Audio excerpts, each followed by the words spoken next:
Welcome back to the Heal and Grow podcast. I'm Xavia, and I'm grateful to be here with you today to slow down, reflect, and breathe a little deeper together. In this session, I want to explore a question I believe every one of us has wrestled with at some point. How should we use our time in a way that truly aligns with what matters most to us? It's a simple question on the surface, but if you've ever felt overwhelmed, rushed, or unsure of your direction, you know it's anything but simple. So today, let's take a gentle pause, settle into this moment, and walk through this topic side by side. Before we begin, there's a beautiful quote from Victor Hugo that I'd love to share with you. Life is already short, yet we make it even shorter when we carelessly waste our time. It's such a powerful reminder, and it couldn't be more fitting, especially for those of you who always feel like you're constantly busy. Always saying, "I don't have enough time," yet somehow, you never really get much done. I used to be like that, and honestly, I still fall into that pattern sometimes. Until one day, something very small made me see the truth more clearly than ever. That day, I decided to clean up my old computer. Nothing serious, it was just running way too slow. But the moment I opened each folder, I was a little overwhelmed. Hundreds of untitled files, documents I didn't even remember saving, random images I had downloaded, countless videos taking up space but never once used. They felt like piles of digital clutter, consuming almost all the storage, and taking up my time just to sort them out. I looked at the screen and couldn't help but smile. This is exactly like my mind. It's not that we don't have time. It's that our time is being occupied by too many things that aren't truly important. Unnecessary worries, automatic comparisons, negative news, busy work that leads nowhere. And when I started deleting those files, watching the storage free up little by little, I felt the same thing happening inside me, as if a weight had been lifted. I realized our mind works the same way. If we store too many distracting, draining things, we won't have any space left to fully experience our life.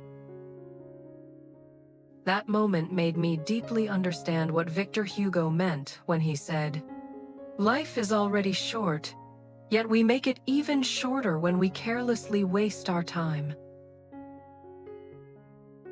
When we were young, we used to think that life was made up of big milestones. Graduating, getting a job, falling in love, getting married, achieving success. But as we grow older, we begin to realize something different. Life is actually created from the very small things. The mornings we wake up, the hours we work with intention, the conversations we have, the moments when we choose to live differently. And all of these things are built from time. So when we waste time, we are not only losing a few hours or a few days, we are losing a part of our life, a part we can never get back. Wasting time does not simply mean doing nothing. In fact, wasting time often means spending it on things that are not truly important, using our time to live according to other people's expectations. Wasting time also means sacrificing joy, family, and our own well-being in order to chase something we are not even sure we need. The truth is, everyone is building their own life, but not everyone knows what they are building it with. Some people build with hope. Some build with joy and gratitude. Some build with love, but others are building their life with daily exhaustion, with unreasonable pressures they place on themselves, with constant comparison and self-blame. So the real question is not, are you busy? And it is not, are you trying hard? The real question is, what are you trading your time for?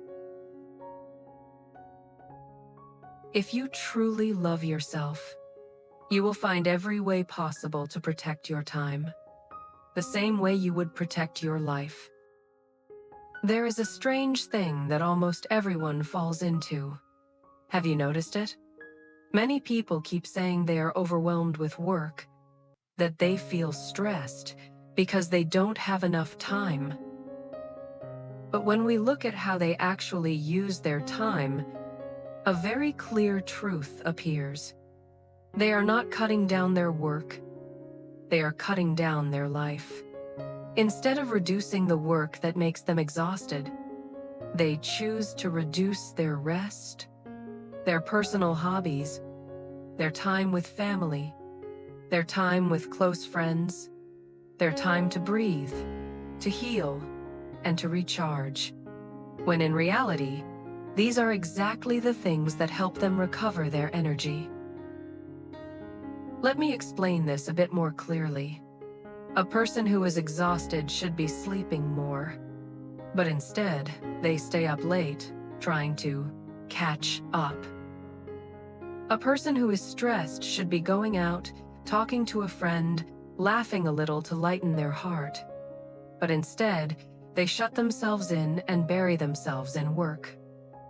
A person who feels distant from their family should be sitting down for dinner, talking, hugging their children. But they give up that moment simply because of one familiar phrase, "I'm too busy."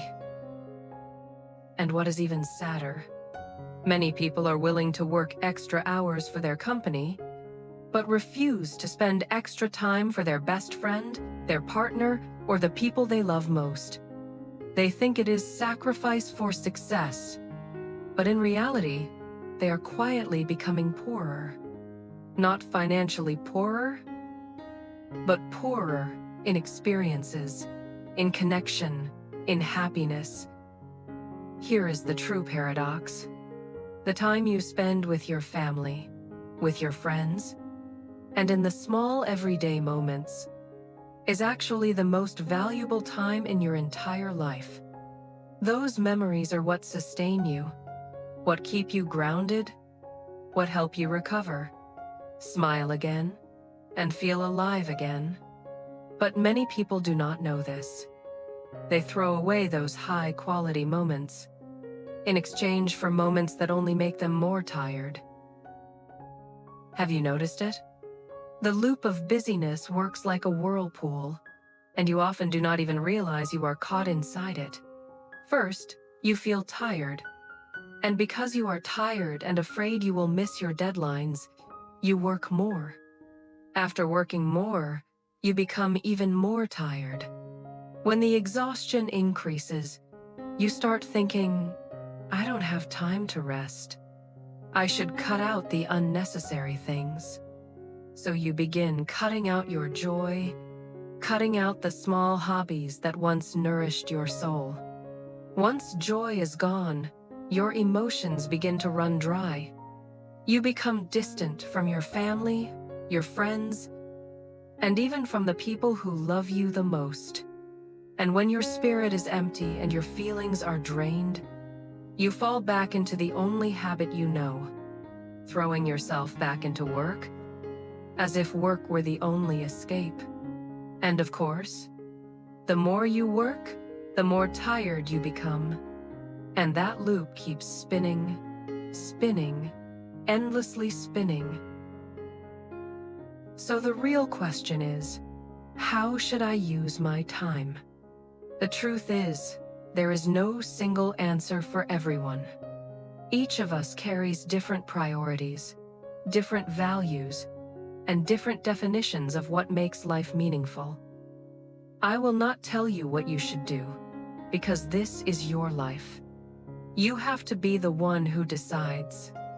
I can only offer guidance and perspectives that may help you make better choices for your own journey. I know that for those of you listening to this podcast right now, each of you is coming from a different place in life. Some of you are prioritizing your career. Some of you are prioritizing your family. And some of you care the most about your health, your peace, or your personal freedom. So the real question is not, how do I use my time the right way? The better question is the way I am using my time aligned with what I consider most important? The goal is not to divide your time evenly. The goal is to use your time in a way that reflects your true priorities. A person who says they value family but brings work home every night is living out of alignment with themselves. A person who says they value health but stays up late every day is quietly damaging the very thing they claim to care about. So back to the original question. How should you use your time? The answer is this. Use your time according to what you genuinely want to prioritize in your life. Everything else like productivity, techniques, and discipline is secondary. Your priorities are the true compass.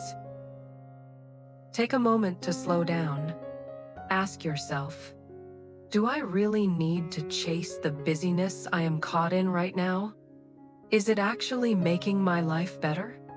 Or is it slowly draining me day by day? If your answer makes you uncomfortable, that is your sign to adjust.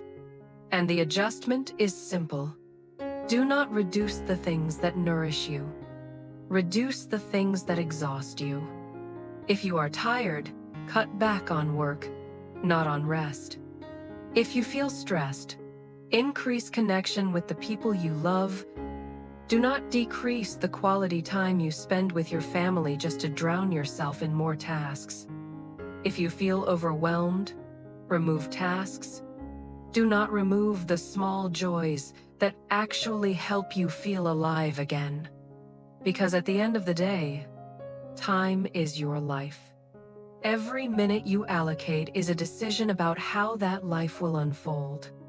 You do not need to divide it evenly, but every single day must contain the things that matter the most to you, because those are the things that keep you balanced, healthy, and truly happy. I will end today's episode here. Thank you for spending your time listening to the Heal and Grow podcast. Before we finish, I want to ask you one small question. Today, what is the one thing you want to spend your time on that truly matters to you? If you want, you can share your answer in the comments. I would love to hear from you. Wishing you a gentle evening, a deep, restful sleep, and a peaceful night. I will see you again in tomorrow's episode. Sleep well, my dear friend.